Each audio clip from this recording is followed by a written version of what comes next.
Magandang araw mga kaibigan. Pag-usapan naman natin ngayon ang trending na crocodile bag ni Senator Amy Marcos.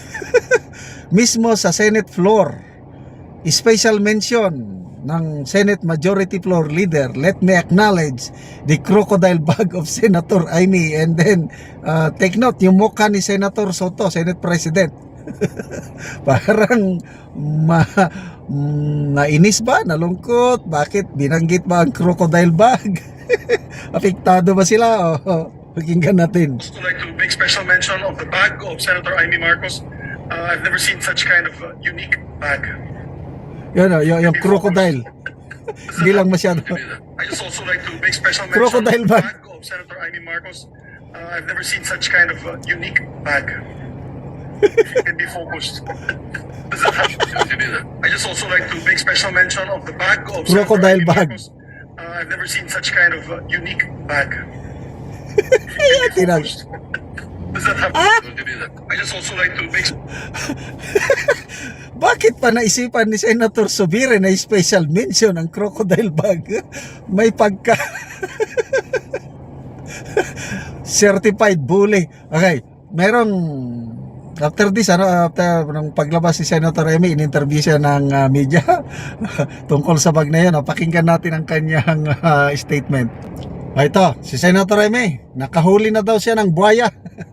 Tungkol yung kanyang crocodile bag, tinanong siya ng media. Isa, dapat makulong silang lahat. Ilan ba sila lahat, ma'am? Lahat ng buhaya, lahat ng lulo. Ayun, hawak-hawak niya yung bag. Sabi ng isa, dapat makulong silang lahat. Ilan ba sila lahat, ma'am? Lahat ng buhaya, lahat ng lulo. Sabi ng isa, Yan yung bag, oh. dapat makulong silang lahat. Ilan ba sila lahat, ma'am? Lahat ng buhaya, lahat ng lulo. Sabi ng isa, Nahuli niya na ang buhaya kasi hawak-hawak niya yung crocodile bag. pagka anong tawag dito, pagkasutil, pagkabuli, kaninong idea kayo yun na magpagawa siya ng crocodile bag? May nabasa akong comment. Dapat i-mass produce. At maraming gustong bibili. Kahit ako, sana may makaisip na mga negosyante magpagawa ng crocodile bag. Bibili ako. Pwedeng para sa akin, pwede sa wife ko, iregalo ko. Mag-comment kayo. Pag may magtitinda, mag-mass produce ng crocodile bag, mamimigay ako ng 10 crocodile bags. To remind us na ganyan ang sitwasyon sa Pilipinas ngayon. Niloloko tayo ng mga buhayang politiko. Wag na, kung sino yan, alam na natin kung sino. Pinangalanan na. Pinangalanan na. Grabe, walang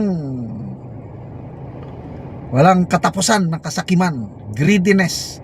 Love of money is the root of all evil. Totoo talaga ang salita sa Biblia.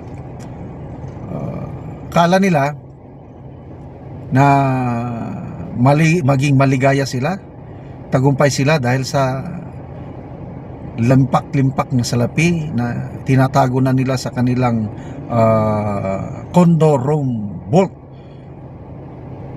But they're actually kawawang mga yan. Wala silang tulog ng mahimbing. Mas maswerte pa yung laborer, ordinaryong Pinoy na isang kahig, isang tuka.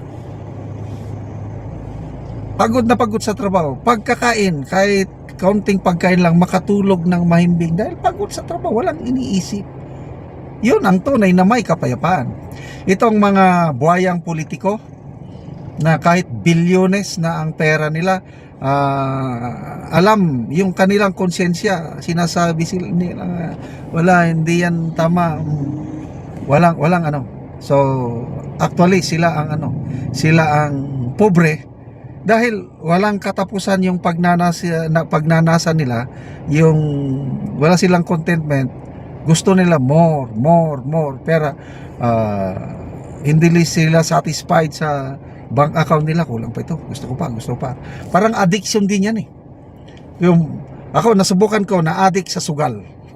Magsusugal ko na ng rami, pusoy, then mamaya nakamadyong ako. Halos pagkain ko nakakalimutan ko na eh. Gusto ko balik na naman. Magtulog ko iniisip ko yung sugal.